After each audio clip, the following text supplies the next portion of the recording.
Gopijana Balabha Girivardhari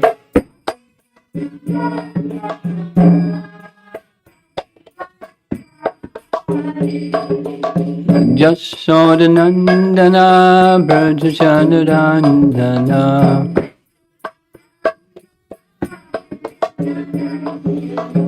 Jasodanandana Brajachanarandana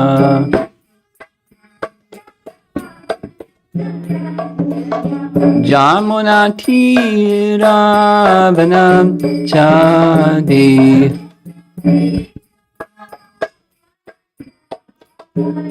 Jamunatiravanachadi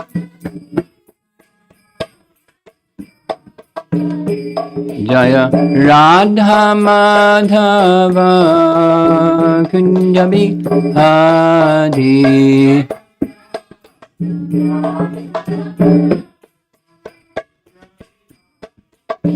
Jaya Radha Madhava Kunjabi Hadi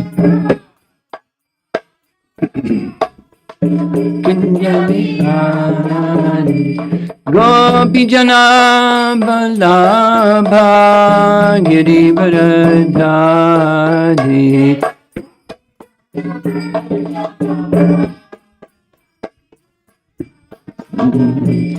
Gopijana Balabha Girivardhari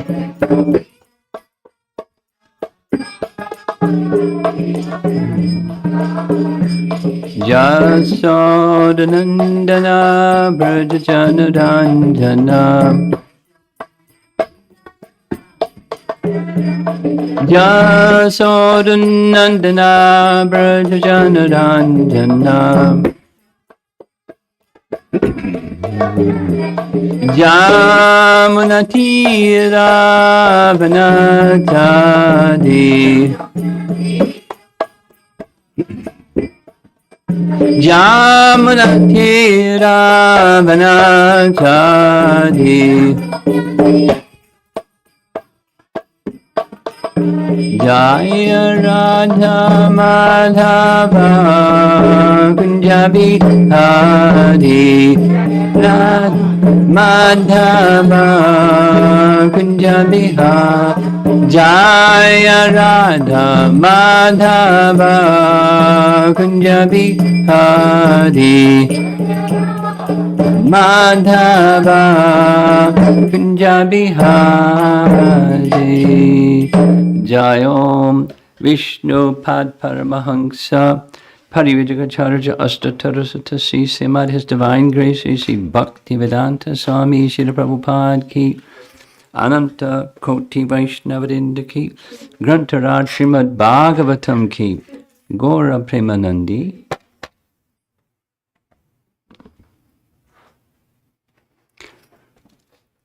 Om Namo Bhagavate Vasudevaya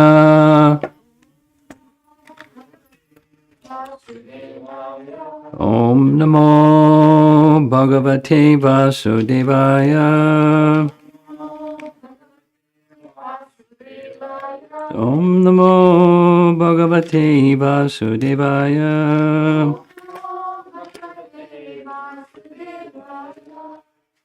Continuing, Canto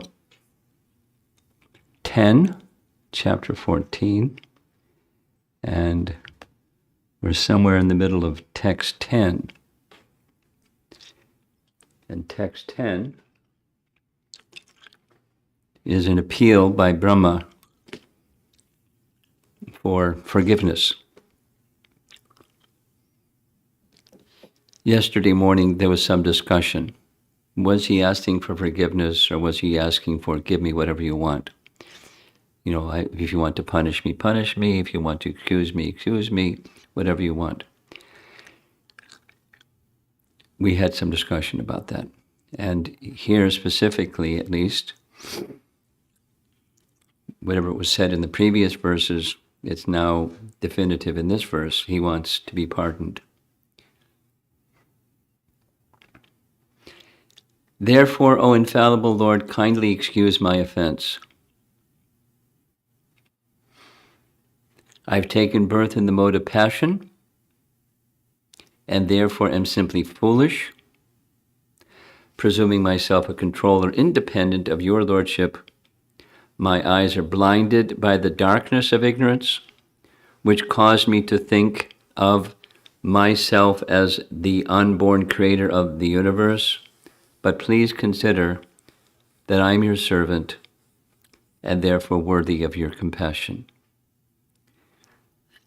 And Vishwanath Chakravarti Thakur comments, quote,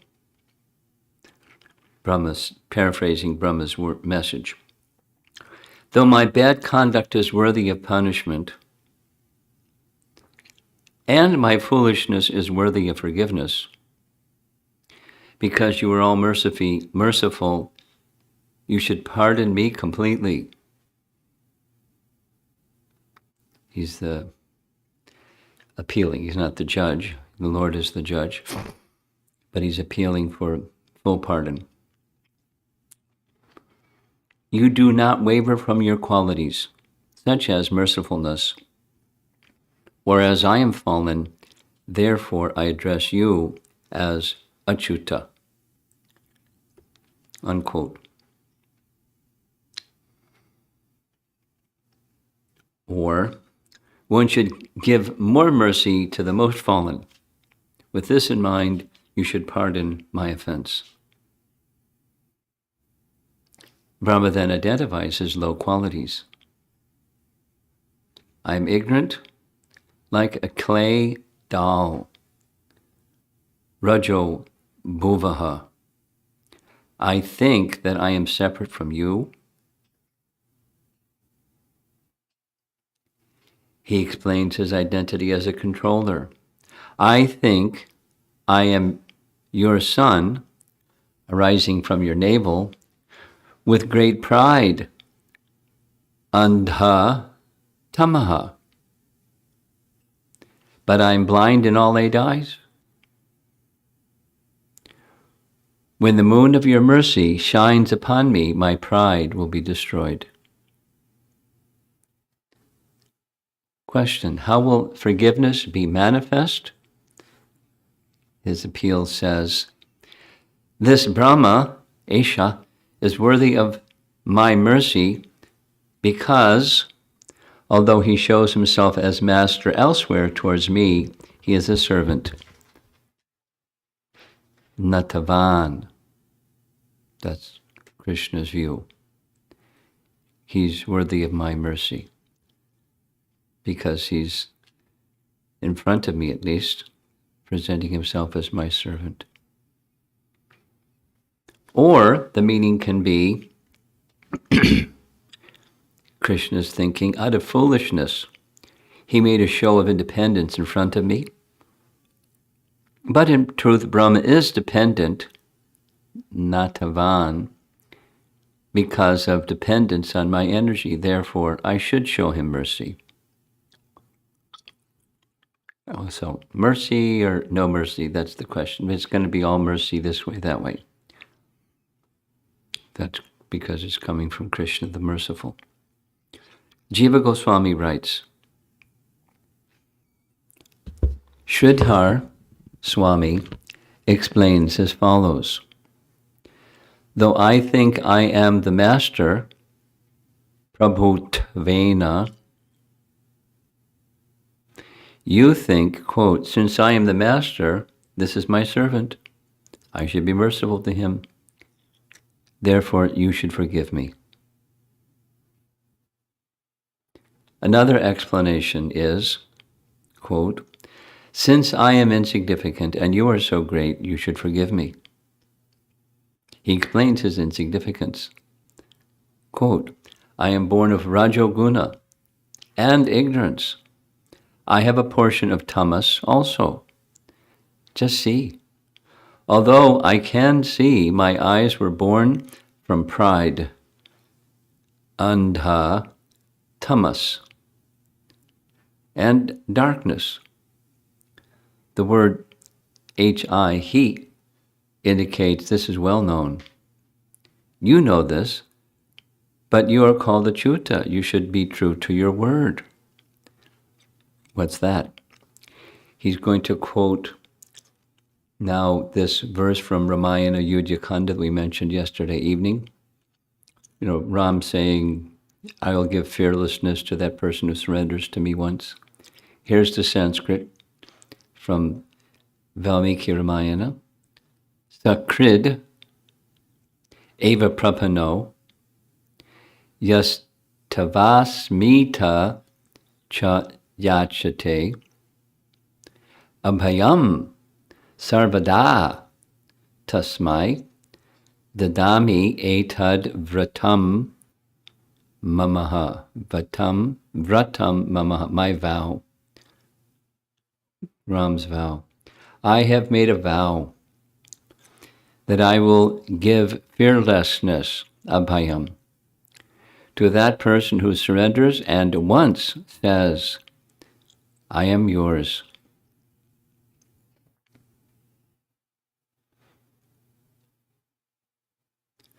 So you're achyuta, be true to your word, which is, here's the word. So please give me fearlessness. And I should not be considered an unsuitable candidate. You should think, quote, this Brahma deserves my mercy. Why? He's my servant. Na tavan. Why would Brahma be a servant? He is a servant to me, Mayi. He has dedicated himself to me alone.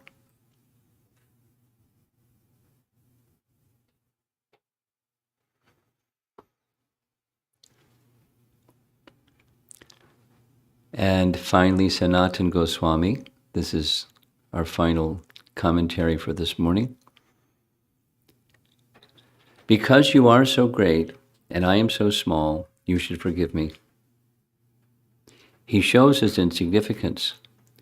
I was born in passion, ignorant, etc. He means certainly. Hi means certainly. And it is to be used with each term. I mean, certainly, certainly, certainly, certainly.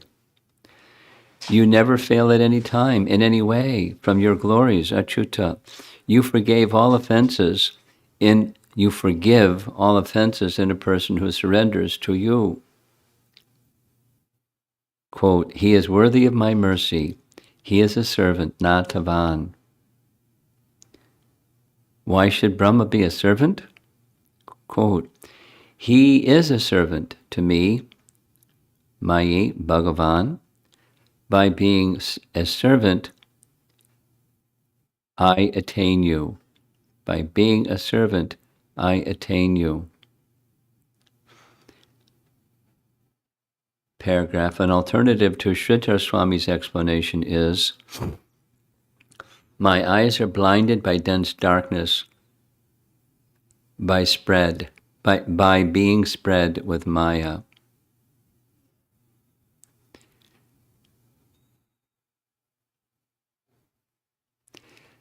So what's the important takeaway from here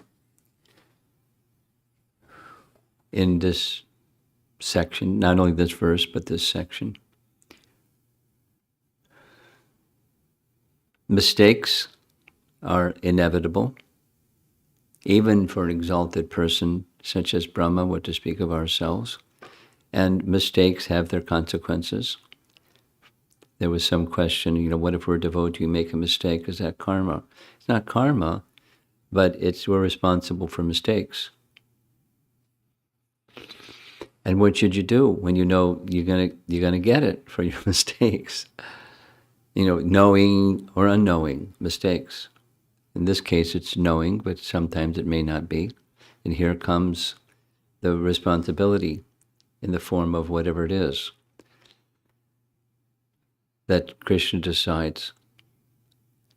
The main message from text 8, we're at text 10, is don't budge an inch from the lotus feet of the Supreme Lord and being in service to Him through body, mind, and words.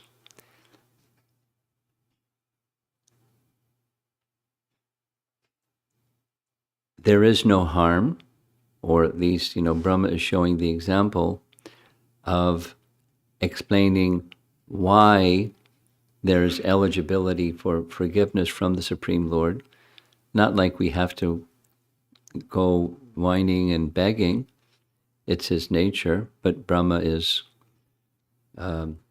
giving teachings that help us understand what we should do, how we should be thinking, and this thinking as the Lord is by nature merciful. And because of being influenced by the modes of nature, we mess up sometimes. We don't do what we should do in different ways, knowingly or unknowingly. We don't do what we should do, or we do things we shouldn't do, knowingly or unknowingly.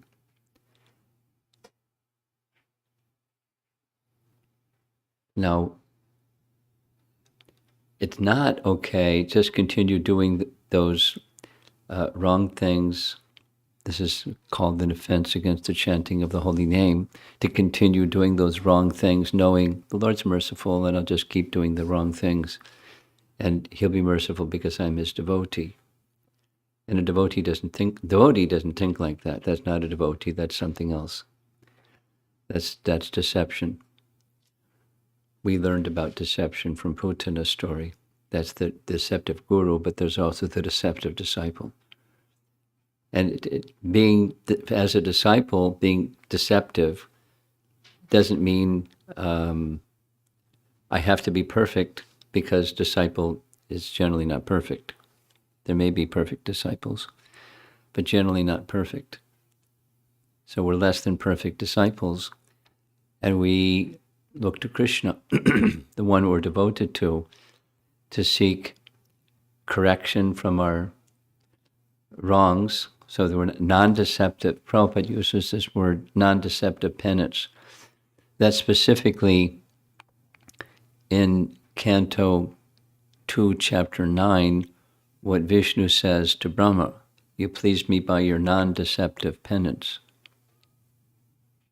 Right? Non-deceptive penance, what's that? He just simply wants the Supreme Lord, and it's not making it look like he wants the Supreme Lord. Really, he wants something from the Supreme Lord. He wants the Supreme Lord. So when we're not pure, we want stuff. Besides, we're mixed.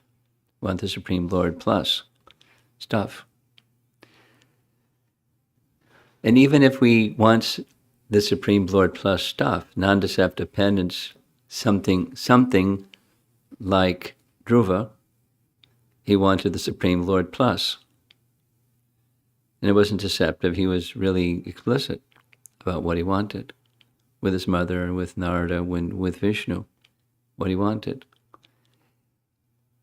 That non-deceptive penance brought him to the position where the plus, the wanting something else, was gone. And when he got the mercy of the Supreme Lord in the form of the Lord's darshan, he was embarrassed that he had wanted the stuff, the kingdom and retaliation and everything. He was very repentant that was in his mind as motivation. So we can get on the other side of what's the mix in bhakti by ultimately striving for pure devotional service. At least that's not exactly where Dhruva started, but that's the teaching that Rupa Goswami has given us. Knowing we're not there, but aspiring for pure devotional service. Anyabhilasha tushunyam jnana karma dhyanavrtam anukulyena krishna anushilanam. It's really a good verse that Rupa Goswami's verse from Bhakti Rasamrita Sindhu. That's it in a nutshell, the bhakti process. So back to the lesson from this little section of Brahma's prayers. We're in the material world. In this life and in previous lives, we've made mistakes. We've misused our free will. It may be in form of wrongdoing, of sin. It may be in the form of wrongdoing, of offense to Krishna or Krishna's representatives or Krishna's abode or Krishna's paraphernalia or something. We want the connection with Krishna to be unobstructed. There's obstacles, and anarthas that arise from offense is a big obstacle. And how are we going to get rid of that big obstacle? We do our sadhana or bhajana kriya properly, and this is a nice lesson. We appeal to the Supreme Lord. Help this anartha, this reaction to my offense, please remove it. And left after that removal is not, now I have a clean slate, I can go do offensive things, but attaining Krishna. It circles back to the starting point. The very first verse of his prayers is he wants to attain Krishna. So this is teaching for us how we can attain Krishna, not only how we can deal with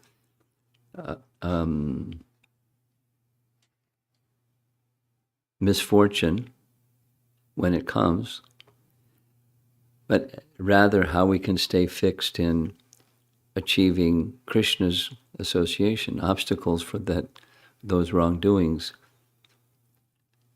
The anarthas of the heart need to be removed, not just, the circumstances causing us some grief needs to go away. That's not part of the life of a devotee. We may wish for someone else. There are a lot of people I know currently in a health condition of one kind or another. A number of them are in the COVID condition, and some other conditions. There's no harm as a Vaishnava wishing well for that individual, that Krishna help them get on the other side of that circumstance. But the deeper position is not just the circumstance gets removed, but in the deeper and subtle sense, the anartha that's in the heart that's obstructing the fullness of Krishna's mercy for us or for that person, that's the ideal.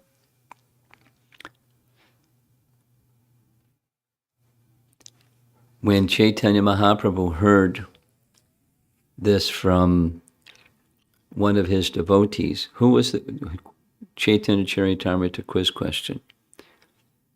Who was the devotee that prayed to Lord Chaitanya, please deliver all the conditioned souls in this universe, and if you think that their sins are too much, then just transfer those sinful reactions to me and please deliver them. Vasudev Datta. So that's a nice prayer. Lord Chaitanya was really happy with him. Not necessary for Lord Chaitanya to transfer sinful reactions to Vasudev Datta or anyone else. But the compassion of a Vaishnava is outstanding. So towards others, and this nice idea of self-compassion towards oneself, the obstacles that are obstructing me in my relationship with Krishna, please remove them. That's what we want. And we require Krishna's potency, his mercy to remove those things. We do things to follow sadhana properly, and we depend on mercy and calling for Krishna's mercy to remove those obstacles. That's good.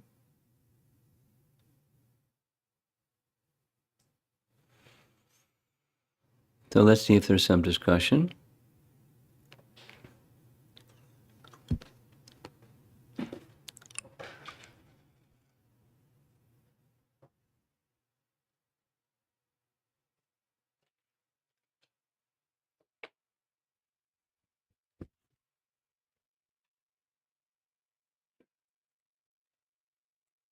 Hare Krishna, Guru Maharaj.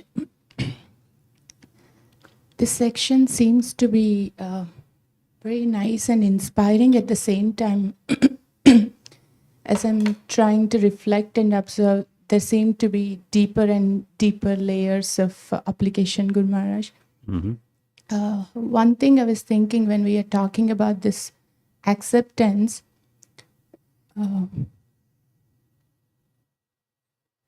I think it's kind of similar to Shatrupa Mataji's question yesterday.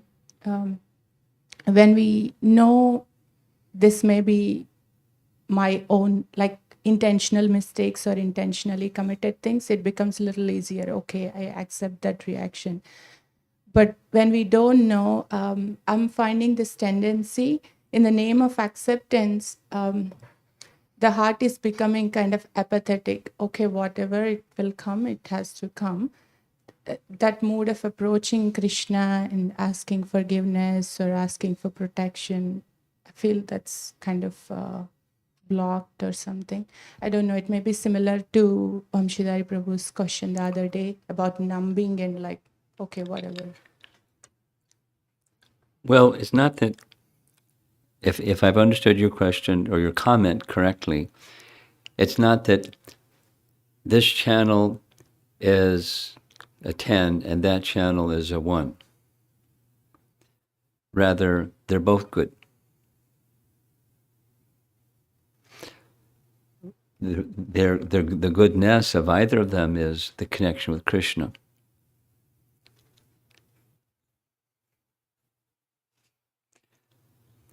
The acceptance, whatever's coming my way, I accept. That's Mars Priksit, for example. Whatever's coming my way, that's it.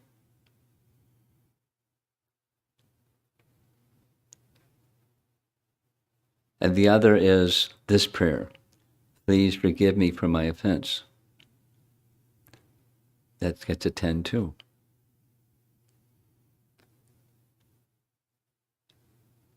The essence is not, option A or option B. The essence is the connection with Krishna, purpose.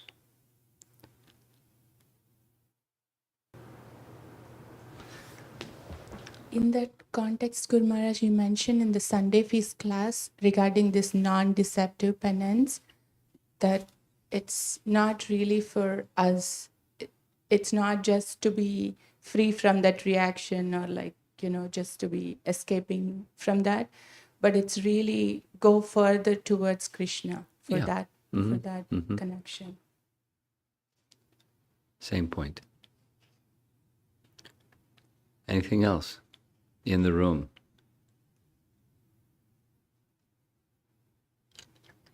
Okay, let's go online.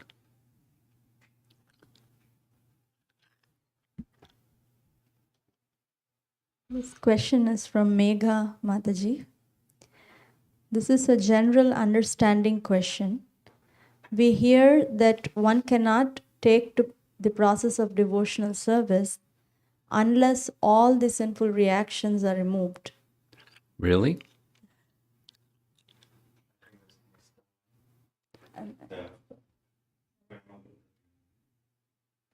I know the verse from Bhagavad Gita, Tesham Tontikatam Jananam Punyakarmanam. So I don't know if she's referring to that, but so the question is,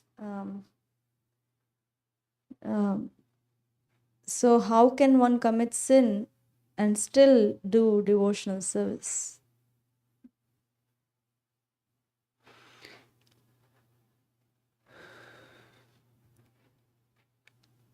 if I mean,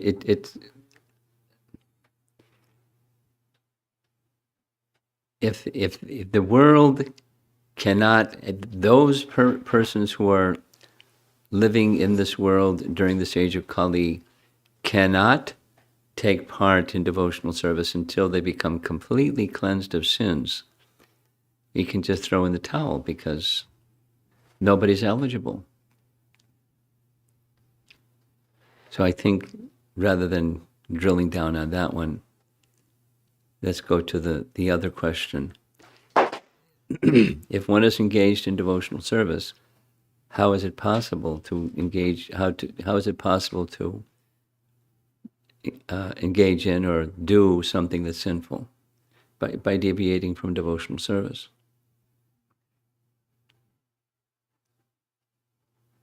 It's not in the category of devotional service. You deviate. You can. So, submission to Krishna can be intermittent.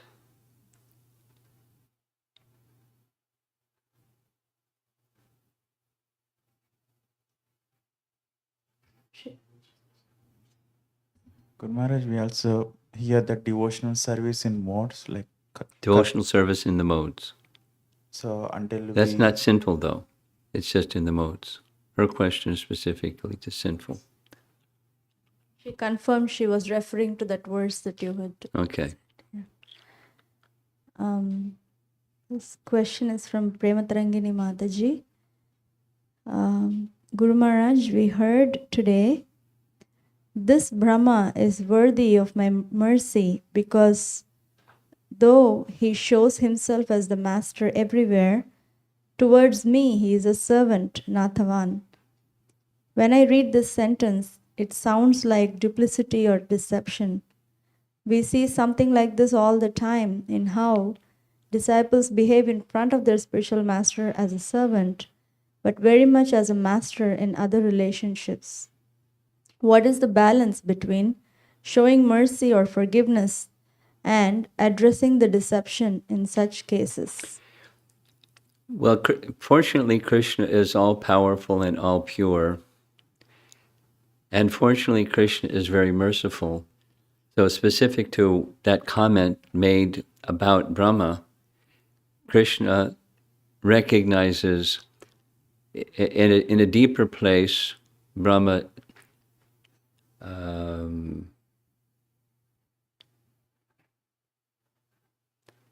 is dependent, and Brahma recognizes his dependence, yet he's tinged by passion. And so, but before me, his passion has been reduced or eradicated. In his heart of hearts, he's submissive to me, Nathavan. So he's worthy of my mercy. Now, how might Krishna give that mercy? Now going over to, that's up to him. And sometimes it's this, and sometimes it's that, and sometimes it's neglect, and sometimes it's embrace, and sometimes it's whatever it is. Sometimes it's punishing, sometimes, punishing is also mercy. Like I'm thinking, the punishment example, when Chaitanya Mahaprabhu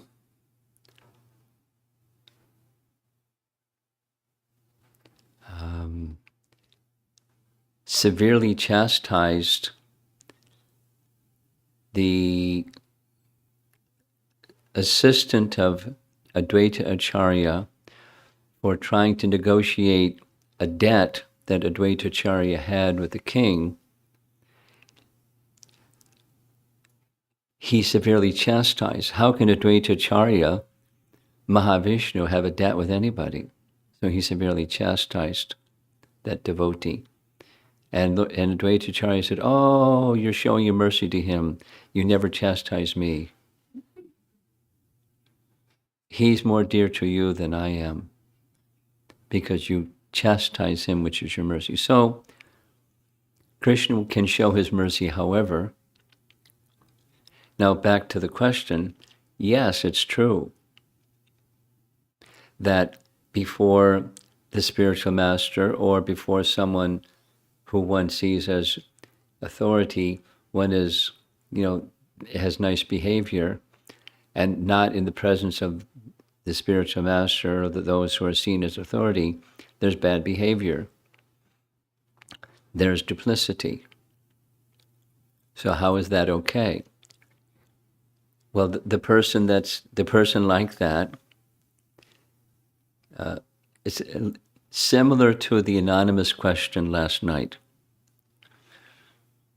Some of you remember the anonymous question last night. It's the spirit of it is quite similar. That person, the duplicitous follower or disciple or individual, that before certain people they're nice and before others they're not nice, because really they're not nice. They're just being duplicitous before those who are, they want to look good or, win their favor or something, deceive them. That person, depending upon the relationship, needs some correction. And the correction can come from different sources. Ultimately, the correction comes from Krishna, because that person that's being deceptive has a relationship with Krishna. Something that I learned, Prema Trangini, you probably heard this before.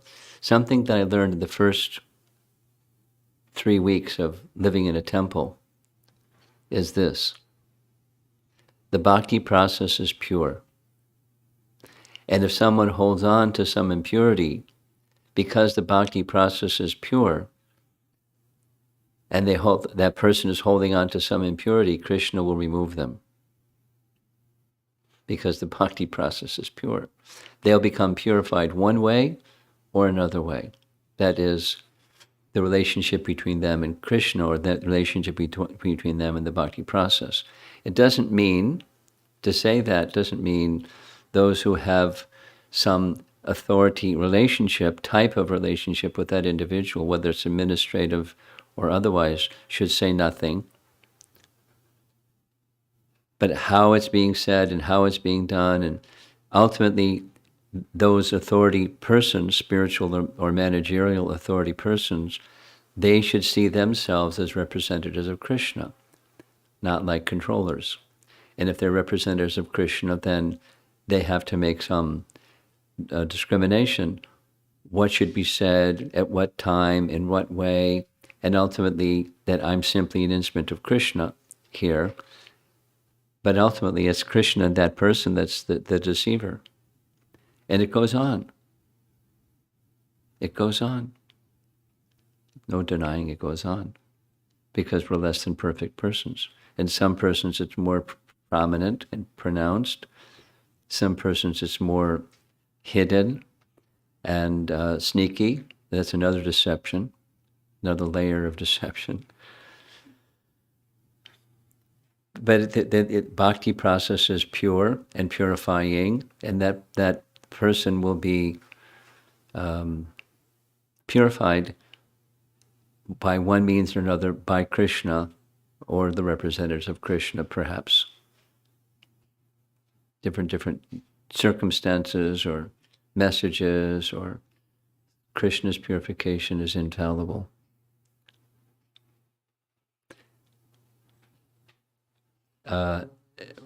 Badrinarayan Swami is fond of saying something like this: justice,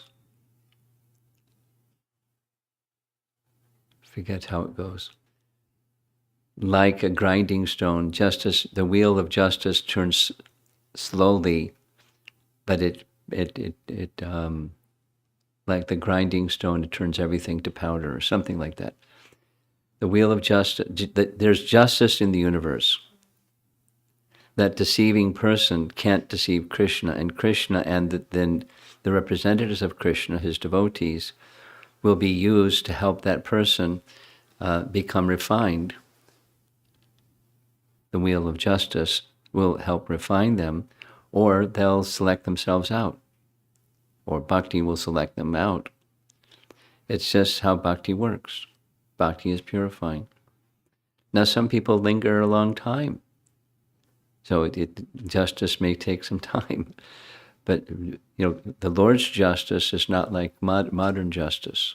Modern justice can be fallible, and Krishna's justice is infallible. It doesn't make it nice. We'll go, like these other comments about, well, it kind of breeds complacency. Well, it'll get taken care of in time, so Haribol.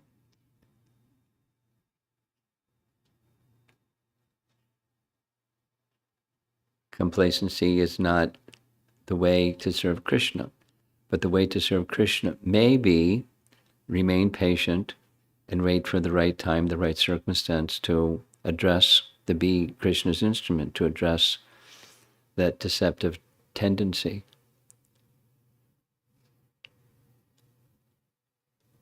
And then, Krishna is going to use different instruments of his, that means his devotees, in different ways, depending upon their nature and circumstance and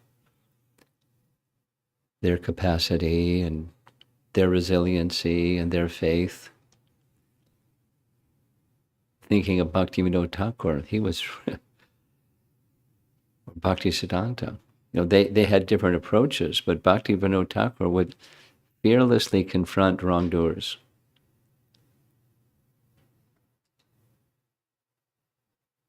Risking his life because of principle.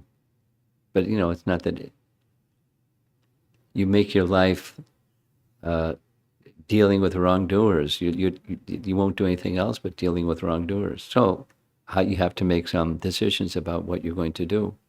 Even Bhaktivinoda, what to speak of any one of us. It's not an easy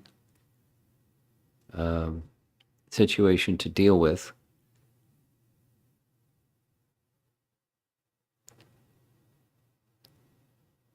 Faith, however, says ultimately Krishna is in control and the bhakti process is pure, and those who are in the spiritual and administrative leadership positions have a great responsibility to ensure they're acting as instruments of Krishna properly.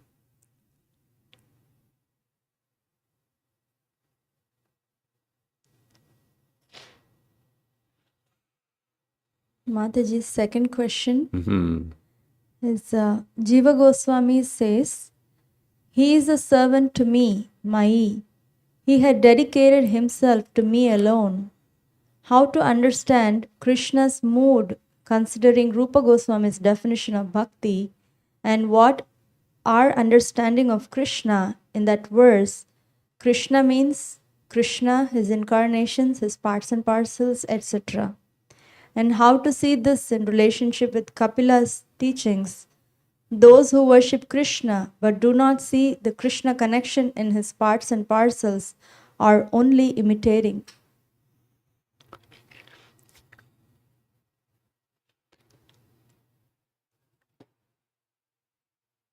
I'm not really clear.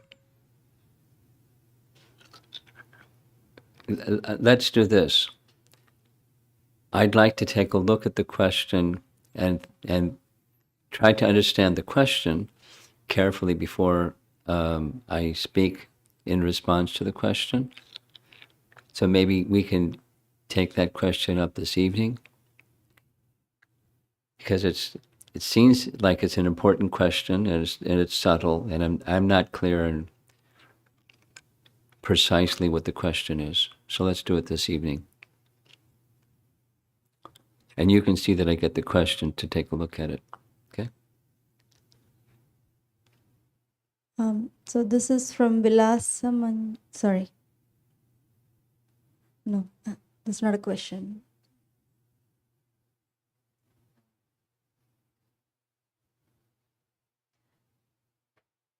This is from Uttama Bhakta Prabhu, part 2 from yesterday. Since Lord Brahma did not mean to hurt or harm Lord Krishna, but was based on curiosity, is it still an offense or a blunder? Indra meant to harm and kill residents of Vrindavan, it's definitely an offense. Yeah. Indra's is certainly more severe. But what Brahma did is an offense. He kidnapped the cowherd boys and calves. He interrupted Krishna's pastime of enjoying with the cowherd boys. It was an offense. It wasn't as severe, but it was an offense.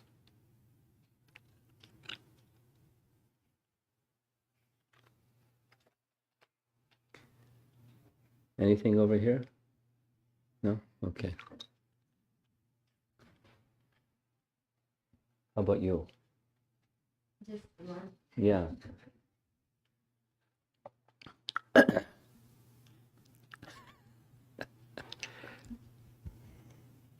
Adjust everything.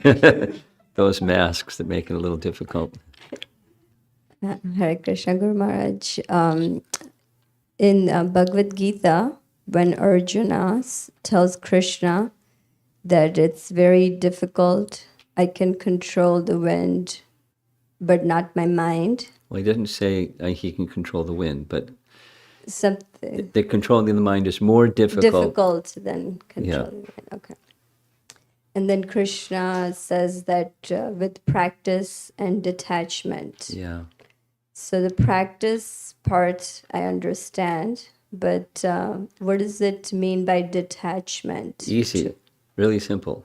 You ready? Attachment to Krishna is detachment. Because without attachment to Krishna, there isn't detachment. Attachment to Krishna means detachment. Supposing you don't have attachment to Krishna, supposing you're a Gyani or a Tapasvi or a something, it's not detachment.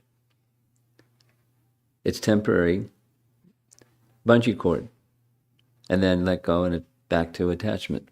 It's not a detachment. Detachment means attachment to Krishna.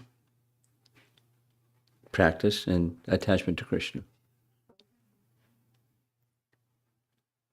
Because I was thinking maybe detachment from the results that may come. But it's same for results. You're not going to get detached from results unless you're attached to the results go to Krishna. It's really simple. I mean, conceptually it's simple.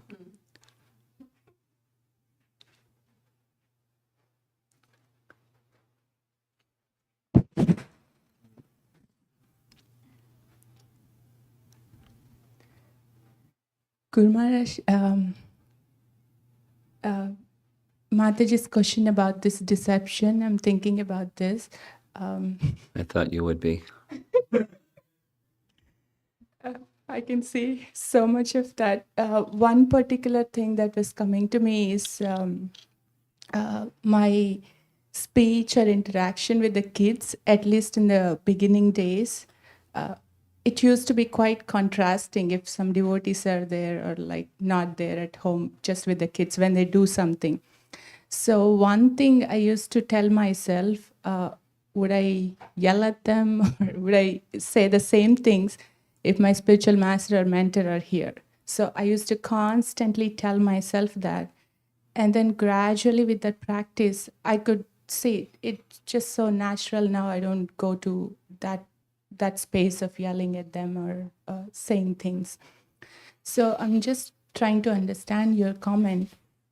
So is it we have to inspect that mode? Yes, there is that deceptive tendency. There is which? The deceptive tendency, Okay. like different behaviors in front of authority. Different behaviors is you would be a zombie if you didn't have different behaviors. So don't be a zombie.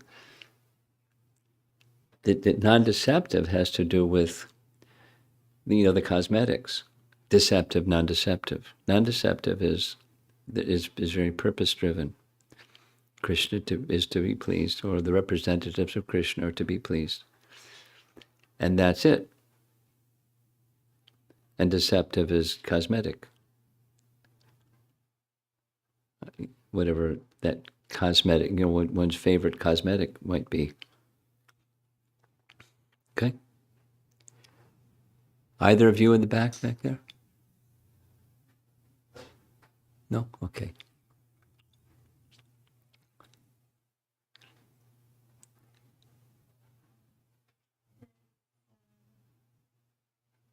There's a third question from Prema Tarangini Mataji. In this verse, parts of what Brahma is saying almost sounds like what one might say in a court. Not guilty due to insanity.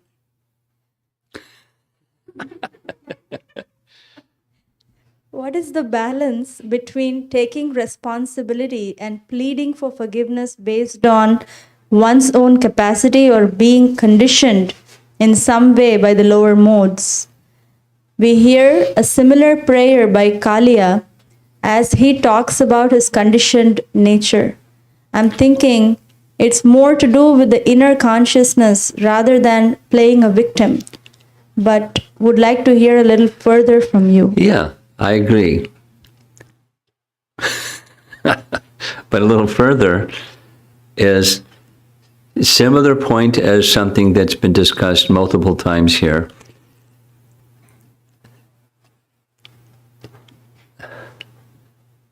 You know, the game of right and wrong is easy to play. This is right and that's wrong. But however, more important than this is right and that's wrong is the consciousness behind the effort or the endeavor.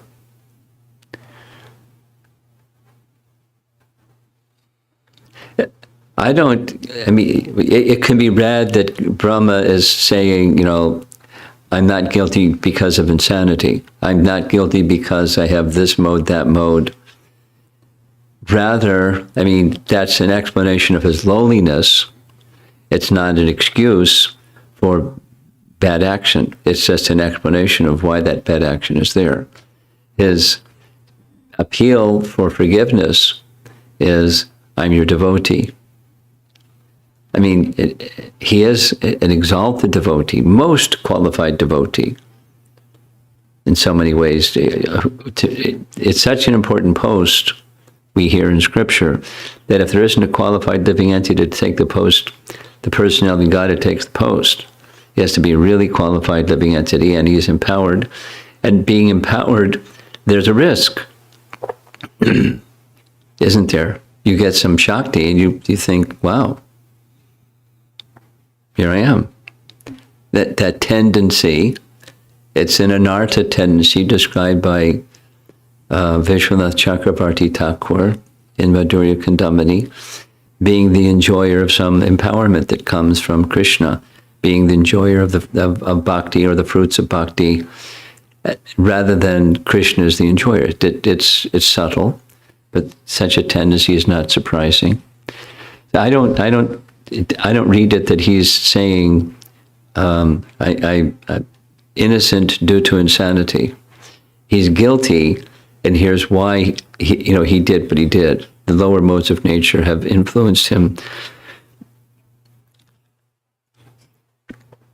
which isn't always how Brahma behaves, but in that circumstance, he behaved that way.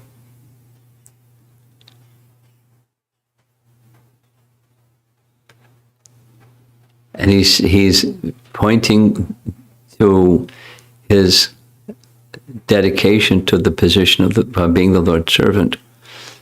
In her phrase of her question, I caught that first part more.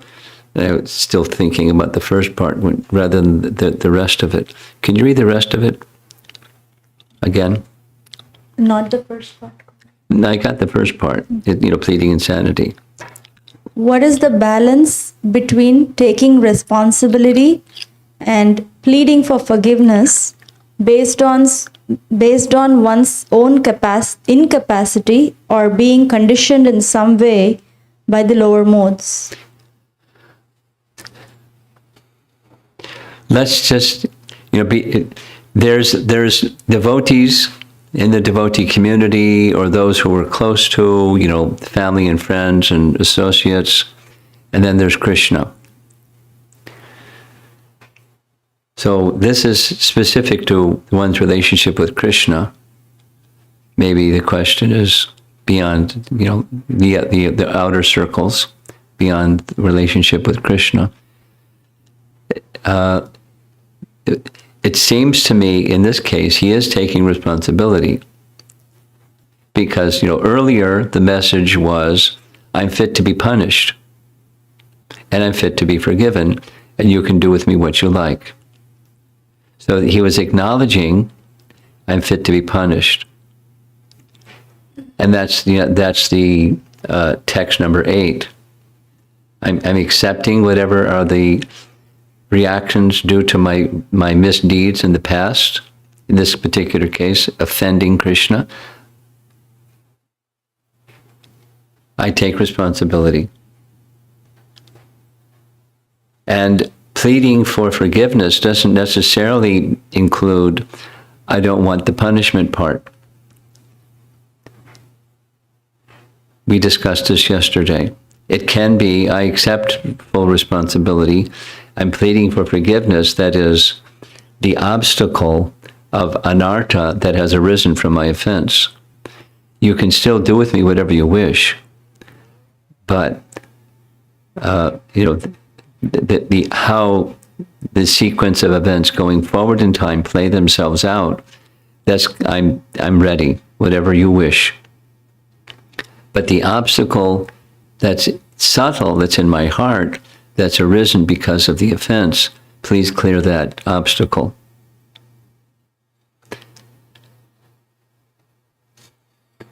So maybe that addresses the question that, to achieve pure devotion, we need obstacles out of the way. It doesn't mean to be a pure devotee, everything has to be nice. Roses and fragrant and colorful and no thorns.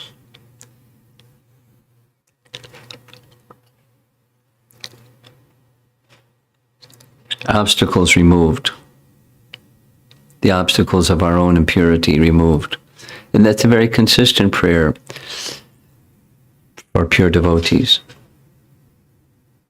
One of my favorite ones is Prahlad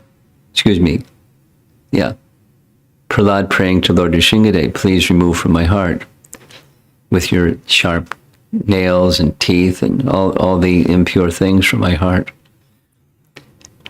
You can do with me what you like, but please remove those impure things from my heart.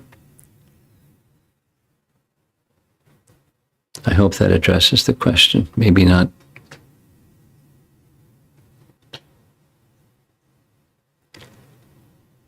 We can go on. One more question. This is from Snehavalli Mataji. I heard previously that Brahma's offense is more severe than Indra. Really? Because Indra brought all the residents of Vrindavan together with Krishna for 7 days, but Brahma separated the residents from Krishna. I would appreciate if you could comment on this. That's an interesting perspective. That's my comment. Different perspectives doesn't mean this one's right, and if this one's right, then that one's wrong. There can be different perspectives that are both right.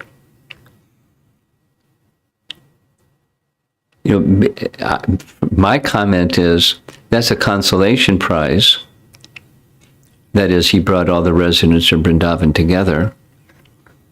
That wasn't his intention. His intention was murder. Cows, Brajbasis, and Krishna.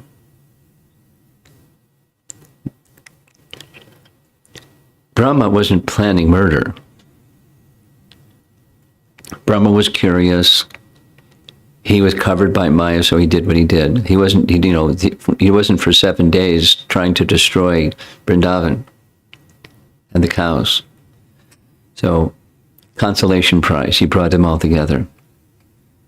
Indirectly Krishna's arrangement, but his mentality and his behavior, both are very reprehensible.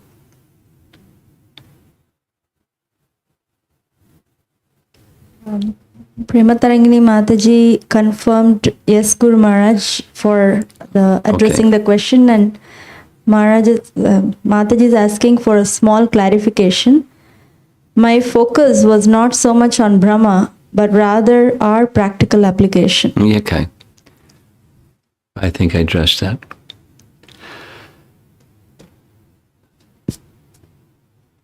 Over here. What? There's one over here. And we're going to end with this. Even if there's something that comes online.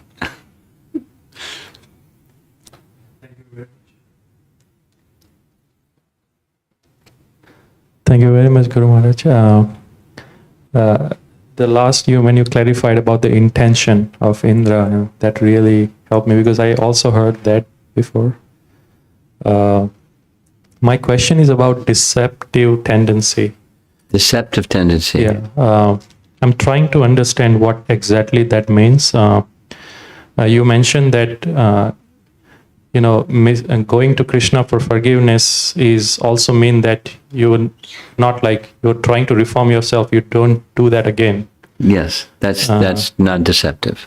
But then I also, reflect back in my life, and I, trying to walk on a path of bhakti. I have been to Krishna for the same thing over and over again. Asking for forgiveness, like attachments, falling back into that attachment again. And is that a deceptive tendency? No, it's just weakness.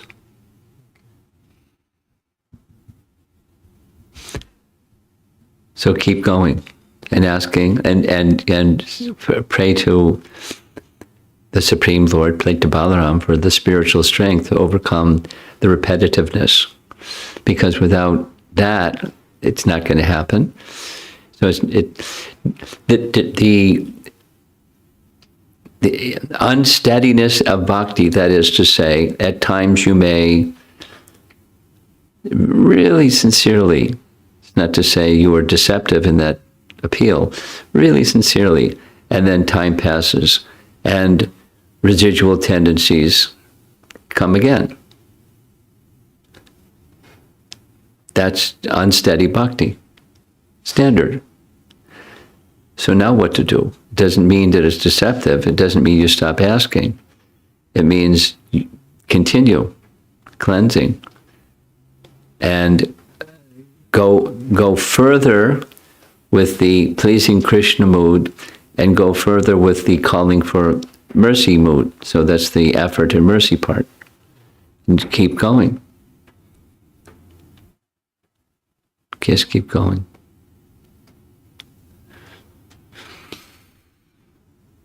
There's one thing that I want to share, and I could make a teasing issue of this, but I don't think I'll do that. When I was in Boston, maybe Radha's attending this class. When I was in Boston, as soon as class was over, Radha's hand would be up. And she got the microphone, and the first thing she said was, so I started teasing her. She would say it, and I would say, and she'd laugh and giggle, and then she'd say, again, and say, So by the end of that visit, she stopped. And she didn't it was fun. We had a nice, affectionate exchange about correcting that tendency. And the specific thing I shared with her is, you're a thoughtful person, young person, but as your life unfolds, you're going to be speaking because you're an outspoken person.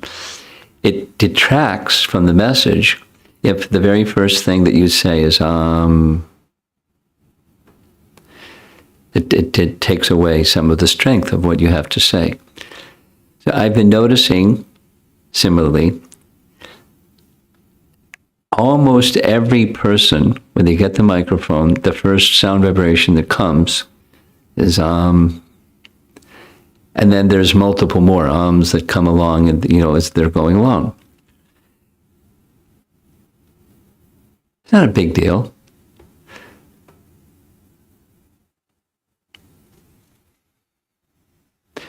But if you had, your questions transcribed, you go, what?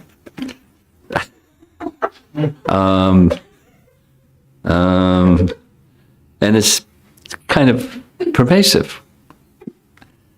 Very rare that speaking doesn't start with an.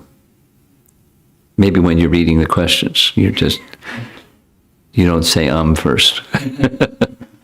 But when you ask your questions, is at the beginning of the question.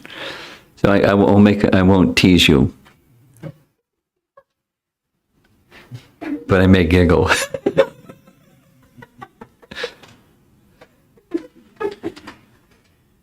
And then you'll know why.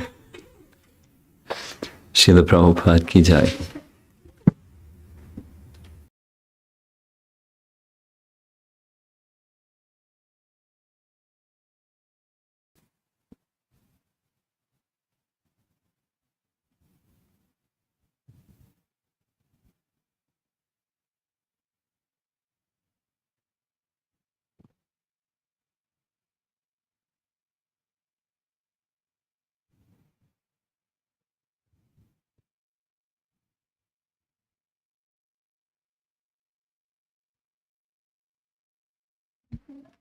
Hare Krishna, Hare Krishna, Krishna Krishna, Hare Hare,